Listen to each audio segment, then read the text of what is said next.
salaamaaleykum suñu mbokk internet yi ñuy suivre ci Référence Actu ñu ngi leen di dalalaat ci seen émission gan gi tey nag suñu gan mooy Mamadou Ndiaye Mamadou Ndiaye moom mooy directeur bu hôpital Youssou Mbargane nekk ci Tëngéej directeur ñu ngi lay nuyu. maa ngi lay fay Cisco. waaw directeur yow yaay Mamadou Ndiaye yaay directeur bu yees bu hôpital Youssou Mbargane hôpital bu historique Tëngéej dëkk bu historique. nan nga fekkee hôpital boobu.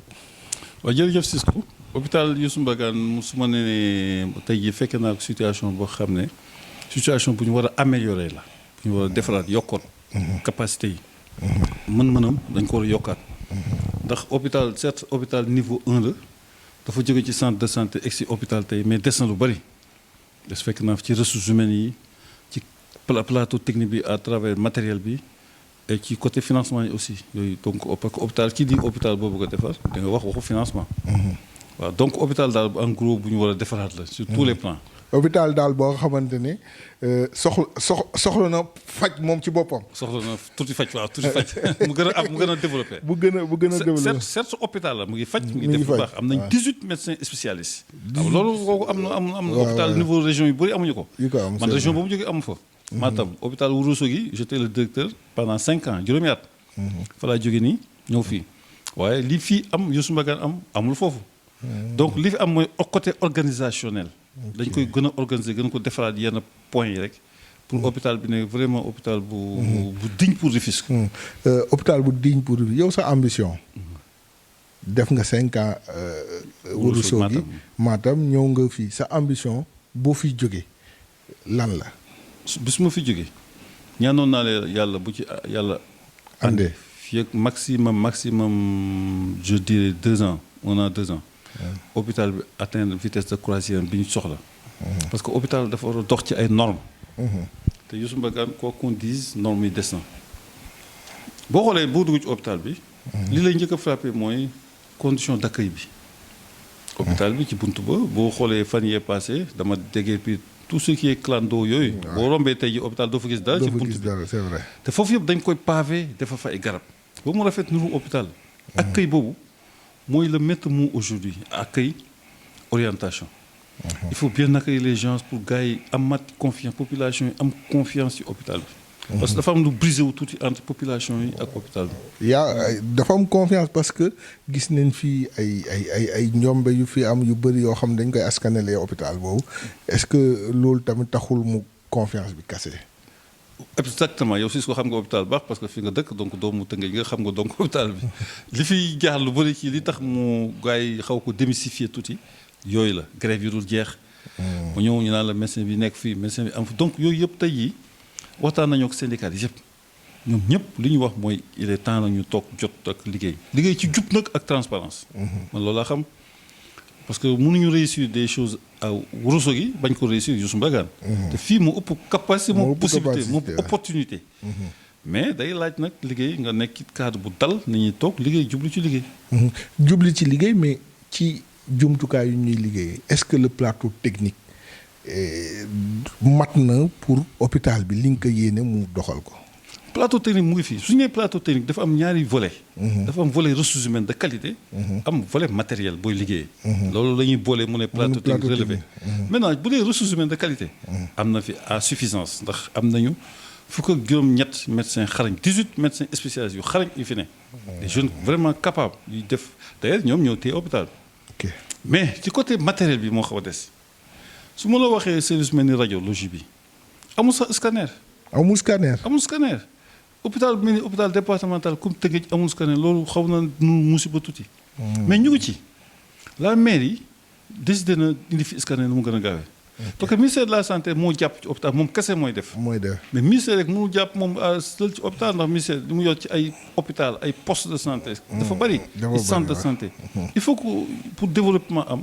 waa Tëngéej dugal seen loxo ñu yàlla baaxee ay ndomba tànk ay usines yi fi ne.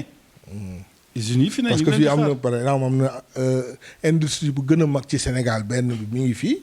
muy la Sococim ñu ngi koy xaar. muy la Sococim parce que tey jii normalement bu ma tudd tur de publicité sa rajo mais am na société yoo xam ñoom ñaar rek yi fi gën a mag rek. buñ mënoon nañ defar hôpital bi noo xam ne hôpital Youssou Mbargane du ñee benn hôpital. hôpital bi gën a développé hôpital Youssou Mbargane mën na ko ne ci Sénégal. bu ci ñooñu jàppee. te li ñu wax c'est clair dañu def convention cadre ñu xam fi ñu bëgg a dem wax leen ko xam nañ yoon bi. gis nañ ko ñu ñëw def ko pour les populations ndax defaluñu ko. population yi lañ koy defal. te dañ fi nekk nag dans le cadre de la responsabilité sociétale d'entreprise RSE. daf ñu war a def ci hôpital ba population yi gis ni ñii nag ñu ngi leen di jàppale. loolu rek la ñu laaj. mais au-delà de plateau technique bi nan ngeen di defaat sur le faux communication je sais pas nan ngeen di defaat ba confiance bi daggoon mu ñëwaat entre l'hôpital et les populations. loolu y a pas de secret il faut moom laa la wax sax on commence par l'accueil d'abord man bi ma ñëwee tëni naa ay réunion ñu ngi defar accueil bi ndax léegi teg nañ 4 personnes qui sont des agents d'orientation dañ fa ne pour di accueillir nit ñi buntu baax. waxtaan nañu wax bu rafet nee naa la yow nit bu ñëwee hôpital ma ne ko waaw Cisco na nga def loo bëggoon foo jëm yow ma ne ko accueil bu neex boobu rek. ñun ñëpp soxla nañu bu ñu demee benn entreprise quelque part ñu accueillir ñu noonu. commencé na ñeent nit lañu fa teg ci buntu ba ñuy accueillir nit ñi di wax ak ma wax te chaque semaine je les reçois di leen ñaaxaat il faut commencer par ça. ñu rax ci ne hôpital boo ñëwee tey da nga gis condition d'hôtellerie changé na. ñu ngi pante ay aéroport ci biir. donc espace bi environnement intérieur bi moom lay liggéey. pour que médecin maladie bu ñu génnee ngoon sax am fu ñu defee promenade. mu mel ni hôpital tubaab yi nga xam ni ñun xam nañ ko dañ fay dem souvent. foofu la ñu jëlee référence. dañu bëgg hôpital bi mel ni hôpital tubaab yooyu nga xam ne wala nga xam ni bu duggee rek cadre moo la njëkk a accueillir wala comme principal. principal le cadre est assez accueillant. waaw. suñu paree ci loolu nag ci ñëw ci bunt bi dégagé nañ clando yëpp.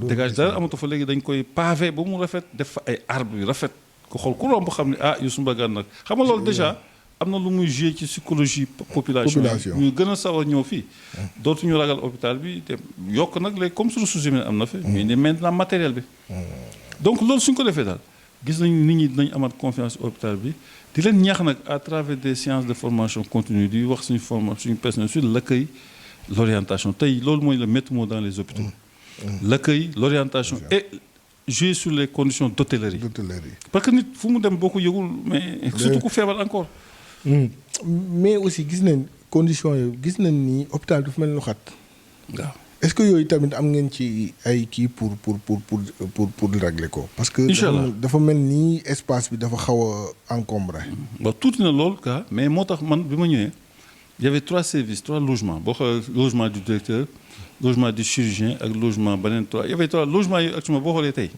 jël nañ ko def ko service man tëkkuma dama ne comme xat na amul espace amul réserve foncière dañuy jël sama fi ma nawoon dëkk man directeur fa la ñu def tey SAU ndax ñu ngi toj nañ SAU ñu koy liggéeyal service d'accueil des urgences foofu la ne tey beneen bi fa la yenn chef de service ne beneen bi fa la ACP ak ses services ne donc ñun fi ñu nekk noonu dañuy génn médecins yi jël ko yokk seen capacité d'accueil donc noonu lañ ko xalaatee te ñu ngi xalaat aussi ci gannaaw côté bële terrain vague ba fa ne ñu ngi ciy waxtaan pour borom lañu gisugul pour waxtaan pour jël ko pour éventuellement def extension yooyu bu ñu ko defee hôpital bi ci kanam tuuti daal ñëpp nañ gis waaw dina incha allah commencé na sax day commencé mais dañu seetlu benn affaire mooy ñi dëkk département de Rufisque Bargny Diamniadio dañ ciy gis ñu bari suba si dañuy dugg ci transport en commun yi ñooñu ñooy nekk principal ñooñu ñooy nekk CTO gis nañ daal bari nañ trop daal ñi dem ci hôpitaux yu mag yi et loolu aussi il faut pas y mettre fin waaw loolu aussi moom laa la wax sànq ça dañu bëgg aussi hôpital bi nekk filtre pour les régions et parce que Youssou Mbargane dafay polariser 3 districts le district de Diamniadio le district de Sangalkam et le district de Rufisque hôpital niveau 1 la mais district yooyu moom moo ne ci kaw donc ku am problème ci district yooyu fii nga war a référé avant ngay dem Dakar mais boo gisee malade di ko bàyyi fii di dem malade fu mu xalaat ni fa lay gën a amee fa lay dem ba kenn mënu nañu dem leen par force ñun nag ñoo liggéey boo xam nit ñi dinañ fa gis loo xam ne dinañ xam ne soxla ñuy dem ba Dakar ci embouteillage yi métti na passe bi métti na te commencé nañ liggéey boobu maa ngi ciy waxtaan ci à travers des réunions périodiques ak techniciens yi médecins chefs yi cadres yi pour que ñëpp xam ne Youssou Mbargane Tëngéej population yi ñeme ko pare gis parce que mën nga ko ñeme te doo fekk li nga soxla. waaw te tey jii ak affaire couverture maladie universelle. boo nee maladie dem leen ngeen faju dem ci mutualisation c'est ça en fait il faut aller vers les mutuelles pour avoir plus d'accès aux soins. de qualité à suffisance. donc couverture maladie universelle nga xam ne moo nar a supporter tout le système de santé ci kanam tuuti. dafay laaj nit ñi dem ci mutuelle yi. mutuelle yi dafa baax ndax ça day favoriser nit ñi di gën a faju. yow boo toogoon tey sa kër nga toog amoo dërëm da nga naan du mu dem hôpital ndax bu mu demee dañ may laaj ticket. mais bu fekkee yaa ngi ci mutuelle da ngay yóbbu sa carte rek dem ñu faj la ndax mutuelle moo lay couvrir. donc mutualisation day favoriser accessibilité ci service de santé yi. ba pare day éviter le paiement direct ndax paiement direct mooy dem di génne xaalis. te normalement système bi war na toll foo xam ne génne xaalis ci buntu dootu amati. këyit ngay présenté ñu bàyyi la faj la. après ñun ñu topp ci recouvrement bi topp ci facturation. donc loolu mooy couverture maladie universelle. système boobu nag ñun ñu ngi ci. loolu lañ bëgg a liggéey pour nit ñi aussi gën a mën a ñëw. su dee kon nee ni ku amul xaalis doo ñëw. te nit ñi dañu war a ñëw. dañu war a ñëw dañoo ñëw faj mais bu ñëwee ñu fekk fa liñ bëgg. mais actuellement même bu ñëw y a un service social. y a un service social. quel que soit alpha ku ñëw faju. ku ñëw urgence président moo def loolu urgence. kenn la laaj dara couverture maladie universelle ku am plus de 60 ans doo faju ku am césarienne gratuit 0,5 ans loolu yëpp président Macky Sall defal na ko waa dëkk bi. donc xam nga ni président li mu def bari na. léegi nag li ci des mooy nit ñi gën a am confiance rek ñuy waxtaan ak ñoom pour leen wax li fa am. voilà mais am na beneen feebar boo xam ne sonaloon na Youssouf Mbalgane. mooy les syndicalistes. les grèves répétées des syndicalistes. loolu mbaa réglé nga ko. waaw loolu xam nga waxtaan la nag xam nga syndicat moom mënoo ko mais ñu ngi ci ñoom daal. wax nañ ma ni nañ teg yëpp léegi jublu ci liggéey bi te ñu ngi ci franchement. ñu ngi ci 2 mois nii ci yooyu lañ ne ñoom wax nañu seen représentant du personnel Madioba Seck ku ñëpp xam. maa ngi koy nuyu au passage. mi ngi ñoom dañu am sax cadre unitaire boo xam ne souvent damay waxtaan ak ñoom. pour ñu xam ne li ñu bëgg benn la population moo leen fi tax a jóg man moom fi tax a ñëw. donc nañu ànd liggéey. donc te am naa yaakaar ni yooyu moom dina fi gëj a déggati ay coow yooyu. nañ ko gëj a dégg dañuy ñëw xam naa ci foofu la ñuy jeexale mooy Covid. Covid xam nañ yéen doo leen CTE mais est-ce que yéen par exemple bu département amoon Diamniadio. foofu la CTE nekk ci département bi. est-ce que yéen am ngeen foo xamante war ngeen mun leen accueillir. waaw def nañu demoon xalaat naa def naa li ministre bi Abdoulaye Diouf Sarr suñu ministre bi ñuy saluer au passage def ndax sonn na trop temps yi gis nga li muy daj ci Covid bi. sant nañu ku ne nga jël say disposition prédisposition def nañ ko xam nee naa am na 3 logements yoo xam kenn dëkk fa. maa ni kenn du fi dëkk ndax dañ koy utiliser pour les services. benn logement bi ma wax en dehors bi ñu denc essai boobu actuellement defar nañ ko ba mu bien pour éventuellement di fa def ay Covid. logement bu mag la y avait au moins 5 chambres grande salle tout ça. defar nañ ko nettoyer nañ ko defaat nañ lumière bi yëpp pour éventuellement mën a recevoir ay Covid. loolu anticipation la. pour que te loolu la ñu ministre bi demandé moo tax ñu defaree ko noonu di xaar. léegi nag cas Covid bu ñu am pour ne pas ñu koy parce que nit bala ngay xam ne am na cas Covid sax fekk ni jaxasoo ak ñeneen ñi. suspicion bu malade bi xalaat rek médecin yi xalaat rek waa service d'urgence ak médecine dañ koy yóbbu foofu. en attendant ñu dem yóbbu district test yi xool bu dee dafa positif am Covid ñu bàyyi ak foofu. bu amul Covid ñu continuer mu nekk. ñu delloo ko loolu yëpp c'est pour nekk rek ci doxalin bi ñuy suñu ministre Abdoulaye Diouf Sarr sant aussi. ndax loolu lañ sant ñuy anticiper. bu toog bu affaire bi nag kii sa kaw rek mais Youssouf Mbalgane moom pare na on a beaucoup bien anticipé. anticiper ngeen ko. waaw pour préparer éventuellement. mais quand même du tee nga envoyer un message à la population rufisquoise ci xeexu mbas mi. absolument li ñu leen di ñaan daal mooy nañu respecter mesures barrières comme ni ko experts yu mag yi waxee. ku ne na nga takk sa masque. ku ne na ngay raxasu di toog sa gel hydroalcoolique di mettre distanciation 1 mètre. def naa loolu bu ñu ko defee daal dañ ci musal te maa ngi ñaanal aussi population comme vaccin yi am na. président de la république def na tout ba indi vaccin yi na ñëpp préparé ñaqu bu ñëpp ñaqu incha allah yàlla nañu musal ci feebar bi. incha allah et aussi yéen ñi nga xam ne yéen technicien ngeen participer ci communication pour ñu xam ni ñàkk bi. absolument du luy gaañee quoi. du luy gaañ loolu damay ñaan yéen presse.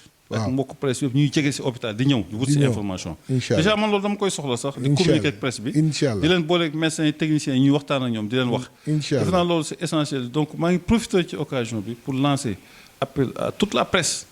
ñu ñëw buntu yi ubbi nañ ko. ñu leen di jox information à temps. déjà man rek am naa conseiller en communication. gis nga loolu c'est important. parce que loolu day tax dissiper yenn malentendu te communication dafa am solo. parce que communication fu mu amul soo bàyyi la vide rek nit ñi dañuy wax leen neex. donc on a besoin de vous êtes les organes vraiment essentiels. te dañu leen soxla pour ngeen ñëw leen ñu leen di jox. incha allah ñu dinañ ñëw maintenant dañu appel mooy lancé. Cisco mooy usines yi fi ne entreprise yu mag yi fi ne. gis nga liggéey bi ñu fi ne am bëgg a sumb c'est colossal. liggéey la te jubluñu dara dul comme nañ ko defee woon Rosso gi. relever plateau technique bi satisfaire population yi. donc dañuy ñaan usines yi fi ne yu mag yi du ma tudd kenn ñu ñëw jàppale hôpital bi. effectivement ñoom ñëpp ku ci ne envoyé nañu ay correspondance. te sax directeur pour renforcer li nga wax. si seen responsabilité sociale d'entreprise. dañu war a appuyer. la collectivité. Absolument. Parce que ñi fiy dem. ñi ngeen di accueillir fii lañ dëkk. ñenn ñi sax foofu la ñuy liggéeyee. donc dañu war a appuyer la collectivité. La santé de la collectivité est essentielle. donc pour amplifier ce message. na entreprise yooyu nga xamante ne ñu ngi nekk fii ci diwaanu Tëngéej. ñëw jàppale. hôpital Youssou Mbargane ñu relever seen plateau technique relever yokk seen hôpital ba nga xam ne askan wi fii yeewoo ak ñiy jóge à l'intérieur du pays mun a yam fi bañ a dem Dakar. Absolument te loolu dama yokkaat ci tuuti rek ni Abdoulaye Diouf Sarr moo ko njëkk commencé moom personnellement dafa bëgg Tëngéej bëgg hôpital dafa génn enveloppe bu duf jox ko hôpital pour ñu defaraat hôpital moo tax actuellement ñuy réhabiliter service de SAU réhabiliter maternité chirurgie logement yi ma la dañ koy defaraat encore. defar bloc administratif yooyu yëpp Abdoulaye Diouf Sarr moo joxe enveloppe bu duuf pour ñu defaraat foofu. parce que moom dafa bëgg Youssou Mbargane xëy na tur bee rëy te seen mbokk lébu la. donc vraiment ñu ngeen remercier ministre bi xam ne def na rëy pour hôpital bi. ok maintenant li ci des rek mooy comme ni ñu ko waxee yeneen partenaires yi ñëw jàpp ci liggéey bi aussi. jàpp ci liggéey bi ñu ngi ci ñoom ñëpp ñu ngi bëgg étaler ay convention cadre leen ko envoyé.